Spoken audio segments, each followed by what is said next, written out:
Do you really need thousands of dollars to start investing in index funds? The truth might surprise you. In this video, you will learn the minimum money required to start, the smartest beginner strategy, and how even small investments can grow into serious long-term wealth. Many beginners believe investing requires a lot of money, but today, most platforms allow you to start with very small amounts.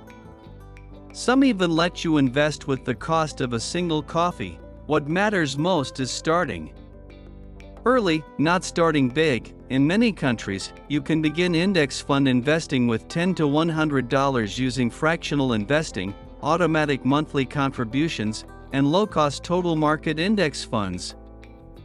This means almost anyone can begin building wealth. Because of compound growth, even small monthly investments can grow dramatically over time. The real drivers are consistency, time in the market, low fees, and broad diversification, not the starting amount. Here is a simple approach. Start with any affordable amount, invest in a broad market index fund, add money every month automatically.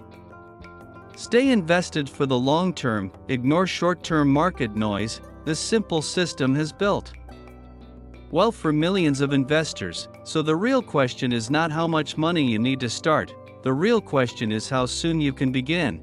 Because time is the most powerful advantage in investing. Start small, stay consistent, let compounding work quietly in the background. That is how long-term wealth is truly built. If you found this helpful, subscribe for clear and simple finance guides every week. Start early, stay consistent, build real wealth.